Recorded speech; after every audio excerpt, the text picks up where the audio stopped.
Narito na ang detalye ng mga balitang nakalap ng iMinds Philippines. Dating Pangulong Rodrigo Duterte tatakbo muli sa 2028 presidential race ayon kay Davao del Norte 1st District Representative Pantaleon Alvarez. UBJP leadership at Lanao slate ng partido nagpulong. Inaprubahan na petsa ng pagdadaos ng first regular election sa BARMM sa October 13, 2025. Hindi na ikinasorpresa ng mga miyembro ng BTA Parliament. Desisyon ng ehekutibo sa petsa ng resetting ng first regular election sa BARMM na gagawin sa October 13, 2025 matibay. Pero marami pang pwedeng mangyari ayon kay BTA Majority Floor Leader at MILG Minister Sha Ilayha Dumama Alba. 5 buwan na extension sapat para maghanda ang mga nagnanais na lumahok sa first regular election sa BARMM ayon kay BTA Deputy Speaker Omar Yasser Sema. Usapin ng redistricting kaugnay sa parliamentary district seat sa BARM Parliament. Posibleng maisaayos bago ang October 2025 kung ito lamang ang tututukan ayon kay BTA Floor Leader Sha Ilayha Dumama Alba. MNLF tututulan ang anumang hakbang hinggil sa reallocation ng 7 parliamentary district seats ng Sulu.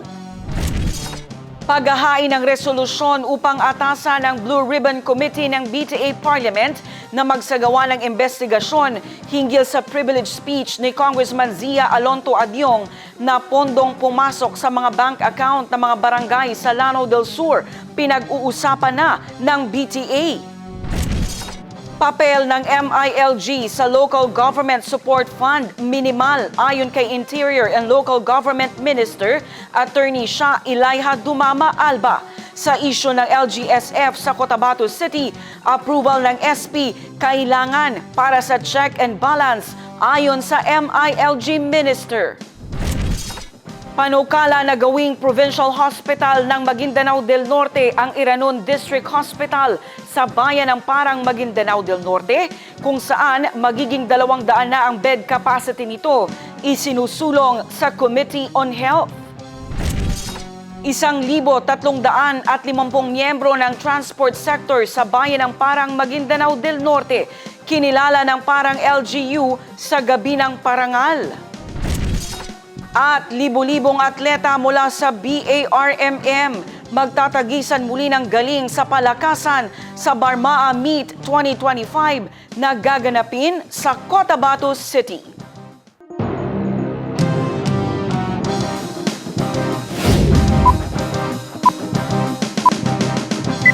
Hindi naman pwede na we just decommission na wala naman. Kailangan masunod kung ano yung proseso. We are talking about here 80 billion a year.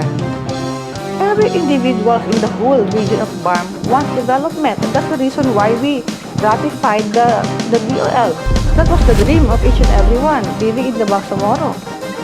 Gusto kang paalisin sa kabila ng zero na pagmamahal. Panahon na ba para mag-repeal at mag-ibayin ang mechanism na tumatakaw sa panahon ng ANP at MILF? Para maging isang dominant political party ang Partido Federal ng Pilipinas. Committed to learn more about law, to learn more about society, how politics works, and how justice can be delivered.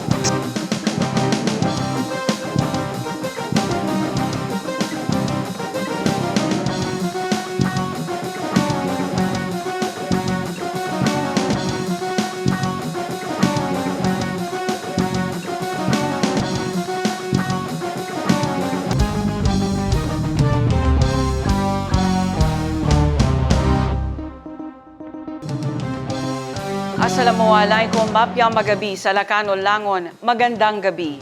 Araw po ngayon ng Lunes, 17 sa buwan ng Pebrero, taong 2025.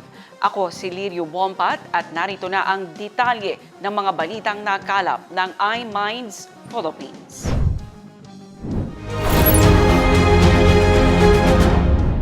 Tatakbo muli sa 2028 presidential election si former President Rodrigo Duterte. Ito ang sinabi ni Davao del Norte 1st District Representative Pantaleon Alvarez. Ayon sa kongresista, hindi na magiging sapat ang probisyon ng saligang batas na nagbabawal sa pag-re-elect ng Pangulo dahil ito ay para lamang anya sa mga nakaupong Pangulo at hindi para sa mga nakatapos na ng kanilang termino at nagpahinga na ng isang termino. Nagpulong ang liderato ng UBJP at mga kandidato ng partido sa probinsya ng Lanao del Sur. Tinalakay sa pulong ang paghahanda para sa nalalapit na kampanya kaugnay sa May 2025 local at national elections. Gayun din ang mga plataporma at mga plano ng buong slate sa probinsya. Tiniyak naman ng UBJP ang commitment nito sa kanilang lineup. Idetalye mo, Joelyn De La Cruz. Pinangunahan ni UBJP President BARM Chief Minister Ahud Ibrahim ang pulong sa pagitan ng mga kandidato ng partido sa Lanao del Sur 15 ng Pebrero sa Camp Darapanan, Simuay, Sultan Kudarat, Maguindanao del Norte. Tinayak sa pulong ang paghahanda para sa nalalapit na kampanya kaugnay sa May 2025 local at national elections. Pinag-usapan din ang mga plataporma at mga plano. Binigyang diin ni UBJP Provincial Chief Executive Officer Vice Gubernatorial Candidate Marjani Mimbantas Makasarong ang pinalakas nilang hakbang lalo na sa level ng Moro Islamic Liberation Front MILF. Bukod kay UBJP President BARM Chief Minister Ahud Ibrahim at UBJP LDS Provincial Chief Executive Officer at Vice Gubernatorial Candidate Marjani Mimbantas Makasarong, kasama rin sa pulong ang Party Vice President for Northern Mindanao Alim Ali Sulaiman LDS Gubernatorial Candidate Roland Abdul Rashid Fiat Makarambon, UBJP Executive Officer at mga provincial at municipal candidates ng LDS slate. Tiniyak naman ng Party President ang full commitment ng partido sa pagsuporta sa lahat ng kandidato ng UBJP LDS slate para sa 2025 elections. Bagamat umasa ang mga miyembro ng BTA Parliament ng mas mahabang period, hindi na umano nila ipinagtaka na ang bersyon ng Senado ang inadopt ng two houses of Congress kung saan itinakda sa October 13, 2025 ang petsa ng first regular election sa BARMM. Ito ang sinabi ni BTA Majority Floor Leader at MILG Minister Shah Elijah Dumama Alba. We were there, most of the members of the parliament were already in Manila, also waiting on the decision of the bicameral committee conference. And I think we have all been expecting the Senate version to be the one adopted by the bicameral. So no surprise, we were hopeful na mas mahaba, but no surprise that they adopted the language of the Senate version. So, reaction, siguro wala namang nagbago. Patuloy yung pag-deliver ng services, patuloy yung trabaho. It's just a matter of winding down kung ano man yung mga hindi pa natapos. So, we have to be mindful of that considering the timeline, upcoming Ramadan, and then the national and local elections. So, we have to hurry up and finish what we have not finished as far as the transition is concerned. Marami pang pwedeng mangyari ayon kay BTA Majority Floor Leader at MILG Minister Attorney Shah Elijah Dumama Alba. Bagamat matibay umano ang desisyon ng ehekutibo sa petsa ng resetting ng first regular election sa BARMM sa October 13, 2025. Isa sa mga factors na nakikita ng opisyal ay kung merong magkukwestiyon nito sa Supreme Court at kung sakaling uusad ang panukalang re-inclusion ng Sulu ni Senator Miguel Zubiri. Narito ang pahayag ng mambabatas. So we have been hearing some other factors that might play in. So, for example, always naman na may judicial recourse. So kung meron pong mag-elevate nito sa Supreme Court or talagang mayroong mag-question, possible na even the President cannot do anything about that. But kung meron pang ibang factors, kung mag-move or mag-progress yung bill ng re-inclusion of Sulu, that might also be a factor. So mukhang firm yung decision ng executive na October. Pero marami pang mga pwedeng mangyari. And we have seen this in the past few months na nag-iba-iba yung mga proposal as a matter of date. Kaya possible pa rin naman. Sapat ang 5 buwan para maghanda ang mga gustong lumahok sa first regular election sa BARM sa Oktubre. Ito ang sinabi ni BTA Deputy Speaker Attorney Omar Yasser Sema sa usapin ng resetting ng petsa ng halalan sa rehiyon. Bagamat may mga legal na katanungan pahinggil sa hakbang na ito ayon sa mambabatas, sang-ayon sila kay Pangulong Ferdinand Marcos Jr. sa hangarin nito na idaos ang halalan sa BARMM ngayong taon. We would have agreed to a 1-year resetting. But of course, we have to look at the legal consequences of resetting to 1 year or more. The first parliamentary elections. And looking on it, we had to take into consideration recent Supreme Court pronouncements, particularly the barangay and SK elections, where the Supreme Court has struck down the postponement or resetting of the SK elections, even the barangay elections for that matter, on the basis of the requirements of synchronizing the elections. So the SK election should be synchronized with the barangay elections. Yun ang intent ng barangay election law. So that's it. That was one legal question that the Senate or even the lower house should be prepared to answer. And just as it is right now, the Senate decided to come out with its own version of less than 1 year. And in fact, the intent is that the date is not a desynchronization provision, but is still well within the synchronization requirements. That it is a continuation of the national and local elections. Yun ang intent ng Senate. And with that, during the BICAM, nag-agree ang lower house to the version of the Senate, and here it is right now. But if I were to be asked, because the intent was resetting, and nakita doon yung challenge ng Supreme Court, the government could have decided to push for an extension, but we see the intent of the president, and we agree with him that an election should take place. And I think October, 5 months from June, is sufficient time for all of those who intend to participate in the parliamentary elections to prepare and to start their campaign for elections. Kung magpo-focus lamang sa usapin ng redistricting, posibleng maisaayos ang reallocation ng parliamentary district seats sa loob ng 5 buwan bago ang October 13, 2025 na itinakdang petsa ng first regular election sa BARM base sa approved bill ng 2 kapulungan ng Kongreso. Ibig sabihin, ayon kay BTA Majority Floor Leader at MILG Minister Attorney Shah Ilaya Dumama Alba, ay kung tapos na ang proposed revenue code ng BARM. Pero kung pagsasabay-sabayin niya ay mukhang mahihirapan ayon sa opisyal.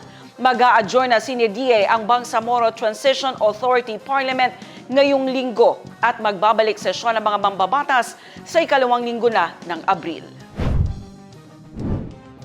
So we are going to be adjourning sinidie next week, inshallah, and opening the session 2nd Tuesday after the Eid.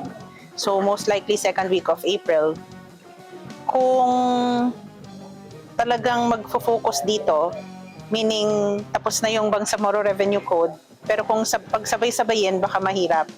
Pero kung makafocus dito sa parliamentary redistricting, this time it's already redistricting kasi na-district na before, baka kaya rin. Baka makakaya rin. Tututulan ng Moro National Liberation Front ang anumang hakbang hinggil sa reallocation ng 7 parliamentary district seats ng Sulu. Ito ang sinabi ni BTA Deputy Speaker Attorney Omar Yasser Sema. Ayon sa mambabatas, suportado nila ang Senate Bill 2915 na isinusulong ni Senator Miguel Zubiri na magsagawa muli ng plebisito sa probinsya ng Sulu para sa re-inclusion ng lalawigan sa BARMM. From my perspective, I think it would be enough. But I have personal reservations on the matter, and which could be in fact become the position of the organization we are representing, the Moro National Liberation Front, that we will object to a reallocation of the seats of Sulu. Currently, we are still optimistic that a good-hearted senator or a good-hearted congressman will be elected in 2025, and I mean in the national local elections, and they will champion the return of Sulu to the BARM. But in the meantime, the Moro National Liberation Front might or will even object to reallocation of the seats of Sulu, because we don't want to put an end to our clamor for the return of Sulu to the BARM. It's not really mandatory for the BTA to reallocate. Nakita naman natin dun sa in that particular section, that particular phrase, that the filing of district candidates for district representatives may be reopened should the BTA decide to reallocate the seats allocated for Sulu, the 7 seats reallocated for Sulu. That is the source of a more open interpretation as to whether or not we are mandated to reallocate the seats. I think we are not mandated, but the BTA can actually decide to reallocate the seats. We will object any attempt to reallocate the seats reallocate the seats allotted for the districts in Sulu. Yes, we are in support of Senator Zubiri's bill. It's just unfortunate nga na nagkaroon ng parang very, very short gap between the approval of the bill and the bill he filed. There should have been more time so that para nga mapag-usapan kung ano ang anong dapat gagawin. Should we reallocate first and then he will push for for his bill, or should we wait for the decision on Sulu first? I think that we should close the discussion on Sulu first before we decide to reallocate. That's why proper talaga yung bill ni Senator Mig Zubiri. So far, wala hong napag-uusapan currently, but I am aware that the floor leader has already been called upon by the Commission on Elections to process the discussion on the reallocation of the seats allotted for the districts in Sulu. Isang pagkakataon ng first regular election sa BARM upang patunayan ng mga mamamayan ng rehiyon na kayang baguhin ang nakaugalian at idaos ang halalan ng hindi gagamit ng dahas.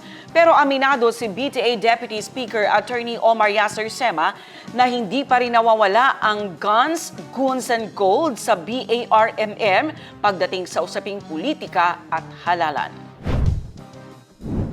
Kung ako lang, I mean personally,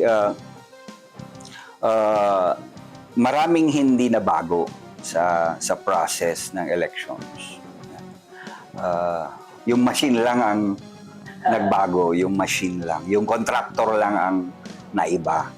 But still, the process is still there. Yung mga process na ayaw natin, nandyan pa rin. Yan, nandyan pa rin. The guns are still there. The goons are still there.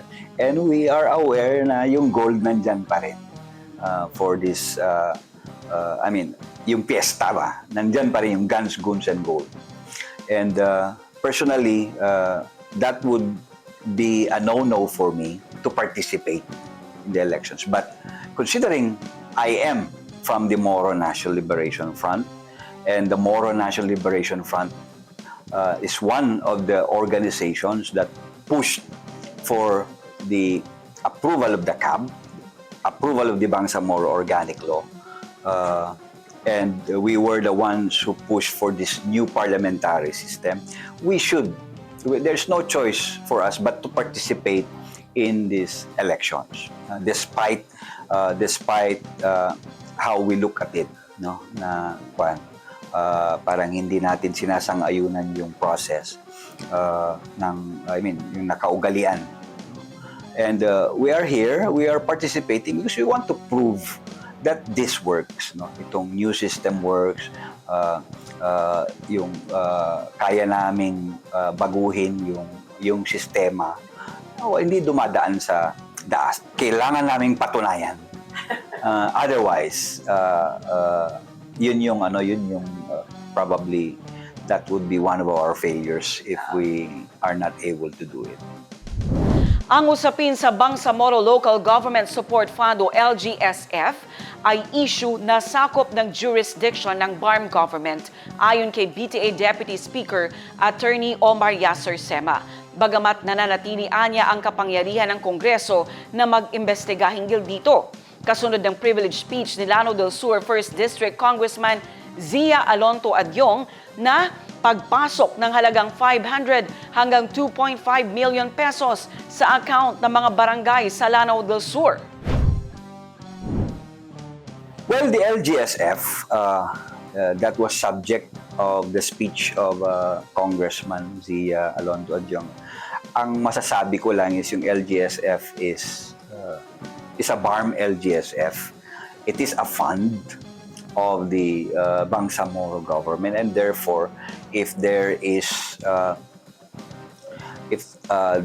one institution that should exercise jurisdiction first, it would be the Bangsamoro government and the Bangsamoro Parliament. So kung may mag-i-investigate doon, I'm sure Congress would want to assert also their powers over it. But being the national legislature, no, hindi nawawala yung residual powers nila despite the existence of the Parliament in between them and the local government units. No, I'm sure they would do that.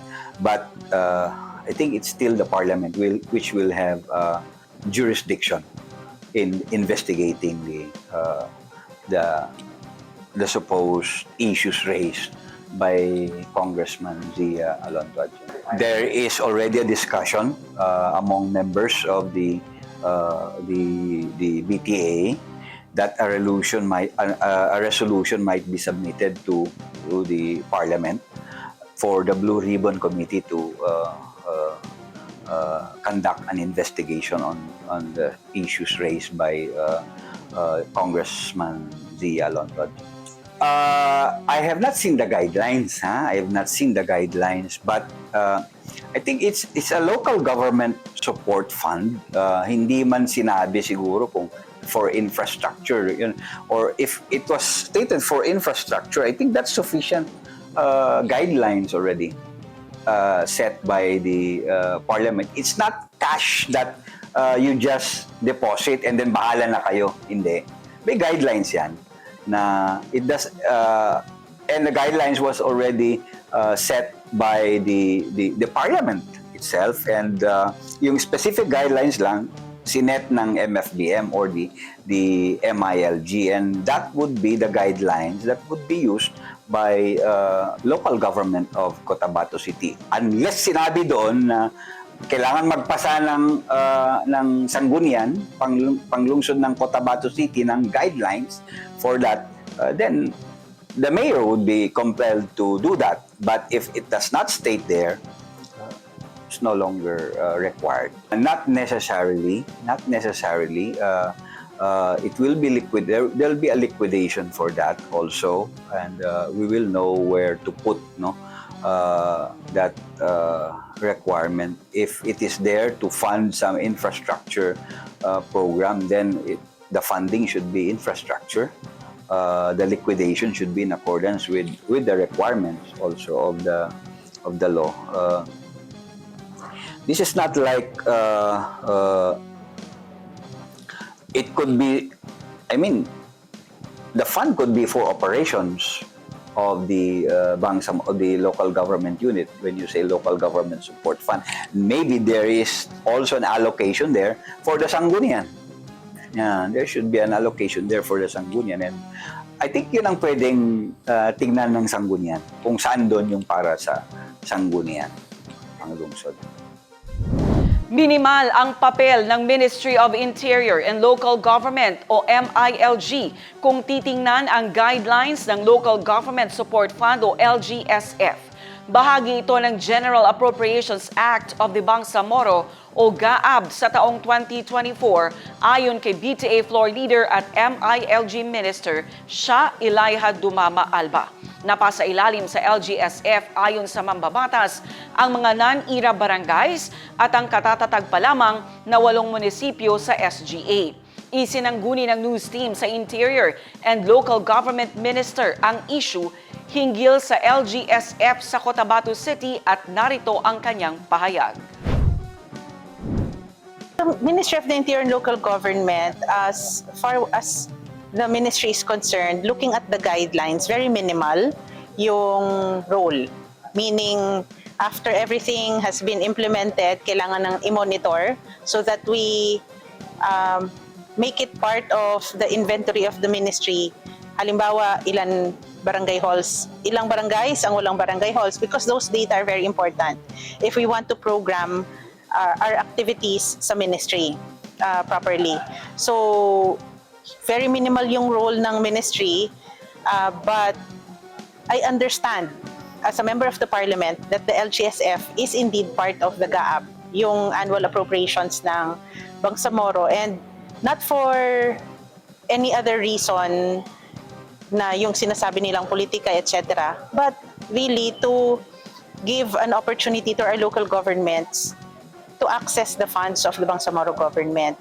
Remember, when the BARM was established in 2019, there was a time when the version of the local government support fund of the national government did not allow local government units to access. If you click at the menu, there's no option for any BARM local government unit to be able to access the LGSF funds of the national government.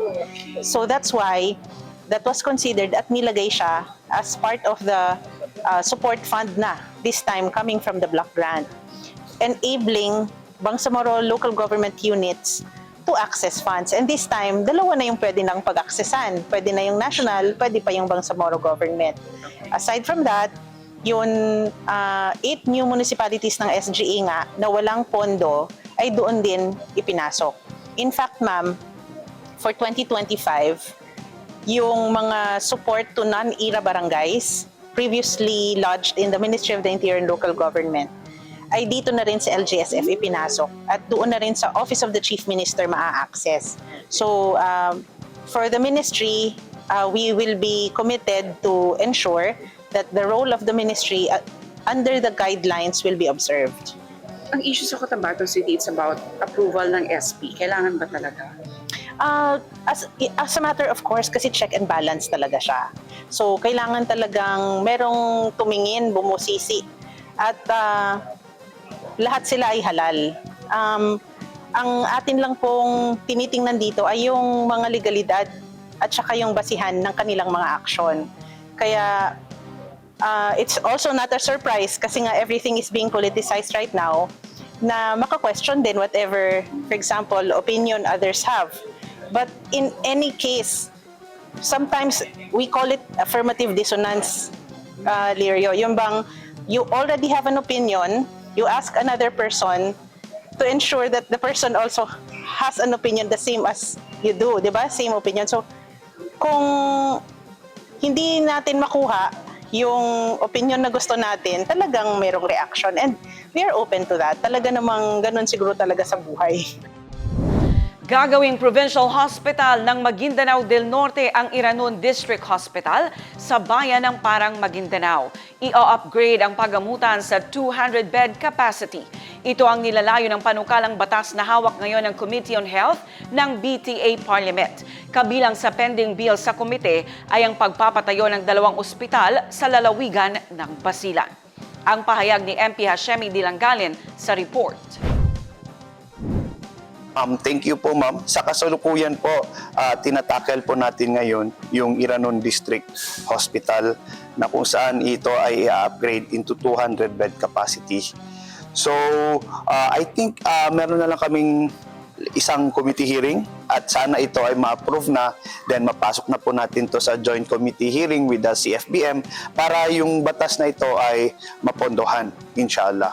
And then, siyempre, napag-usapan din natin yung mga bills regarding po sa Basilan. Ito po yung sa Tipo-Tipo and sa Maluso. And itong bills na ito ay naipasa na sa ating komite at inshallah, mapapag-usapan na rin po ito sa joint committee hearing ng CFPM. Yung sa Maluso po, yung sa Basilan Hospital Bills, ito po ay creation po ng mga hospital bills, 25-bed capacity. Ang nangyari po kasi dito, actually napag-usapan na to sa joint with the CFBM, pero may konting legal issue na inaayos.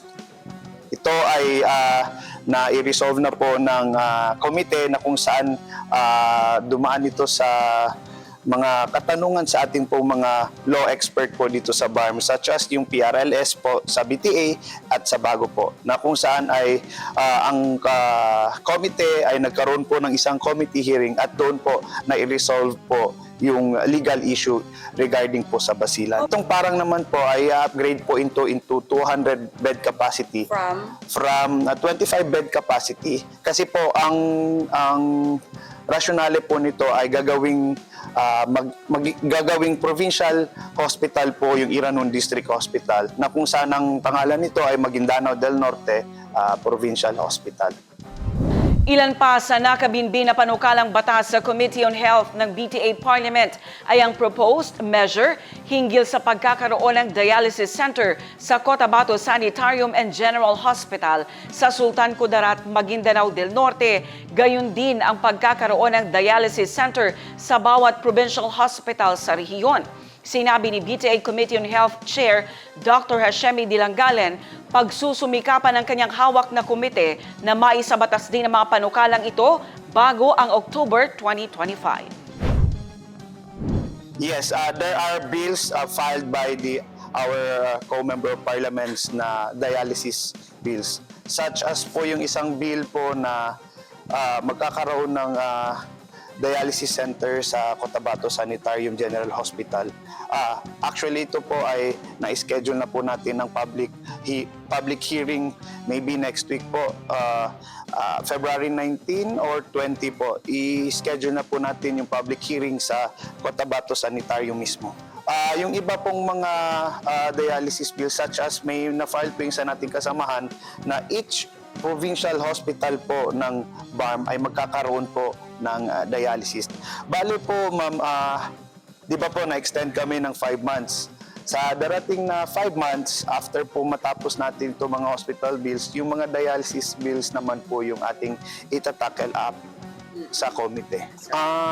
Actually po, wala akong data kung ilan na po yung mga pasyente natin na... How important? But it is very important po sa mga patient na mayroong CKD or chronic kidney disease or renal failure po dahil ito po yung parang nagiging...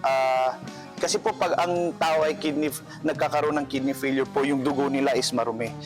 And yung mga patients po na kailangan mag-dialysis, ito po ay karaniwan po ng mga patient na may renal failure or 3 times po sila mag-dialysis para po malinis yung ating dugo sa katawan. So, definitely po, very important po ito sa mga patients para po, syempre, gusto naman natin maging maganda yung pamumuhay ng ating mga constituents. Ako po ay naniniwala po sa ating government of the day na yung kanila pong adhikain po para sa health ay maganda at kanilang advocacy po sa health ay para po sa maraming tao.